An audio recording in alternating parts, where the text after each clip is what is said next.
پاکستانی عوام اتنے معصوم ہیں کہ یہ ہر دور میں مذہبی اور سیاسی رہنماؤں کے ہاتھوں ماموں بنے ہیں۔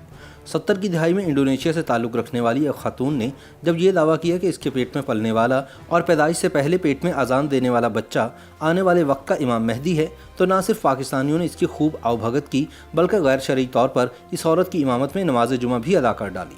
اس خاتون کو یحییٰ خان حکومت نے خصوصی دعوت دے کر پاکستان بلایا اور سرکاری مہمان کا درجہ دیا۔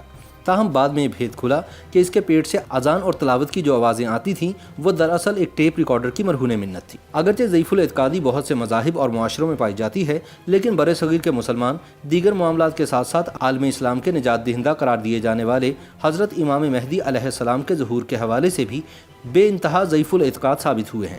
بالخصوص پاکستان میں چند اشروں بعد کوئی نہ کوئی امام مہدی ہونے کا دعویٰ کرتا ہے اور لاکھوں لوگ اس بات کو سچ مان لیتے ہیں۔ چند دہائیاں قبل انڈونیشیا سے تعلق رکھنے والی ایک خاتون زہرا فونا نے جب یہ دعویٰ کیا کہ اس کے پیٹ میں پلنے والا بچہ در حقیقت امام مہدی ہے، تو پاکستانیوں نے بھی اس پر خوب خوشیاں منائیں اور بعد ازاں زہرا فونا کو پاکستان میں بطور سرکاری مہمان بلوا کر ان کی امامت میں لاکھوں مسلمانوں نے نماز جمعہ بھی ادا کی۔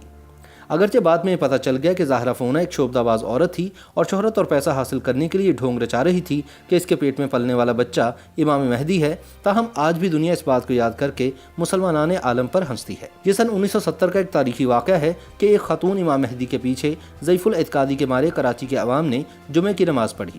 وہ خاتون تب حکومت کی سرکاری مہمان بھی تھیں۔ اس وقت انڈونیشیا میں صدر سہارتو کی حکومت تھی اور پاکستان میں جنرل یحییٰ خان کا مارشل لا تھا۔ انڈونیشیا کی ایک خاتون زہرا فونا نے حضرت امام مہدی علیہ السلام کی والدہ ہونے کا دعویٰ کر دیا۔ اس کا کہنا تھا کہ اس کے رحم میں پرورش پانے والا بچہ حضرت امام مہدی علیہ السلام ہے۔ پھر کچھ یوں ہوا کہ وہ لوگوں کو یہ یقین دلانے میں کامیاب ہو گئی، کیونکہ اس کے پیٹ سے کان لگا کر سننے پر اذان اور تلاوت قرآن کی آواز آتی تھی۔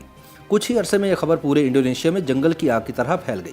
جب یہ خبر انڈونیشین حکام تک پہنچی تو سب سے پہلے انڈونیشیا کے اس وقت کے نائب صدر آدم مالک نے زہرا فونا کو اپنی رہائش گاہ پر مدعو کیا اور اس دوران ملاقات میں ان کے پیٹ پر کان لگا کر اذان سننے کا شرف حاصل کیا۔ اس کے بعد انڈونیشیا کے وزیر مذہبی امور محمد ڈچرن نے بھی اذان سنی اور ایک بیان میں کہا کہ اگر امام شافعی بھی 3 سال اپنی ماں کے رحم میں رہے تو امام مہدی کیوں رحم سے اذان نہیں دے سکتے۔ اس کے بعد تو گویا انڈونیشی حکام کی زہرا فونا سے ملاقات کی لائن لگ گئی۔ خود صدر سہارتو اور ان کی بیگم نے زہرا سے ملاقات کی۔ لوگوں نے زہرا کو مریم ثانی کا درجہ دے دیا۔ دیکھتے ہی دیکھتے زہرا کی شہرت انڈونیشیا سے نکل کر پورے عالم اسلام میں پھیل گئی اور مختلف ممالک نے زہرا فونا کو اپنے یہاں آنے کی دعوت دی۔ ہماری عسکری حکومت کو بھی شرف حاصل ہوا تاکہ لوگوں کے اذہان کو تبدیل کیا جا سکے اور ان کو روزی روٹی کے چکر سے نکال کر آخرت پر توجہ مرکوز کروانے کے لیے زہرا فونا کو سرکاری دعوت دے دی گئی۔ زہرا فونا کی پاکستان آمد کے ساتھ ہی علماء سے اس بات کی تصدیق چاہی گئی کہ خاتون کے پیٹ میں بچہ واقعی امام مہدی ہے۔ چنانچہ مولانا احتشام الحق تھانوی اور مولانا شفیع اکاڑوی نے باری باری خاتون کی بچہ دانی کے قریب کان لگا کر اذان سننے کے بعد پورے یقین کے ساتھ بیان جاری کیا کہ اذان کی آواز خاتون کے اندرونی حصوں سے ہی آ رہی ہے اور بس اب امام مہدی علیہ السلام کی آمد ہے۔ ہمارے علماء حضرات کے لیے شاید تحقیق آواز سننے کی حد تک تھی۔ انہیں صرف ریڈیو ٹی وی کا علم تھا۔ اس وقت ٹیپ ریکارڈر کا کوئی خاص تصور نہیں تھا۔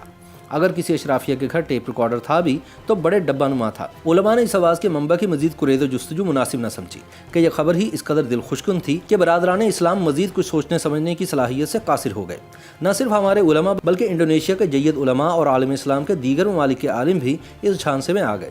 پھر کچھ یوں ہوا کہ کراچی کی تقریباً 5 لاکھ سے زائد آبادی اور تمام مسالک اور مکاتب فکر کے جید علماء زہرا فونا کی امامت میں نماز جمعہ کی ادائیگی بجا لائے۔ رہی بات زہرا فونا کی اقتداء میں نماز پڑھنے کی، تو اسے ضعیف الاعتقادی اور جہالت ہی کہا جا سکتا ہے، کیونکہ اگر نعوذ باللہ امام مہدی اس کے بطن میں موجود تھے بھی تو ان کی اقتداء میں نماز پڑھنے کے لیے ان کی پیدائش کا انتظار تو کر لیا جاتا۔ یہ کس قدر مضحکہ خیز بات ہے کہ وہ عورت اپنی ٹانگیں کعبہ کی طرف کھول کر بیٹھ گئی اور اس کی ٹانگوں کے درمیان مائک سٹینڈ رکھ دیا جاتا ہے اور عوام علماء و مشائخ حضرات اس کے پیچھے امام مہدی کی اقتداء میں نماز ادا کرتے ہیں۔ پھر کچھ یوں ہوا کہ چند ڈاکٹروں کے لیے اس بات پر یقین کرنا مشکل ہو گیا، چنانچہ انہوں نے حقیقت جاننے کی ٹھان لی، مگر زہرا فونا ہر دفعہ انہیں چکر دے کر نکل جاتی۔ مسلسل کوشش کے بعد ایک دن ڈاؤ میڈیکل کالج کے ڈاکٹرز اسے قابو کرنے میں کامیاب ہو گئے اور دوران تفتیش زہرا فونا کی ٹانگوں کے درمیان پھنسا ہوا ننا منا ٹیپ ریکارڈر برآمد کر لیا گیا۔ تاہم اسی روز زہرا فونا پاکستان سے براستہ انڈیا انڈونیشیا بھاگ گئی اور پاکستانیوں نے مزید ماموں بننے کا عظیم موقع ہاتھ سے کھو دیا۔ بعد میں زہرا فونا اور اس کے شوہر انڈونیشیا میں گرفتار ہوئے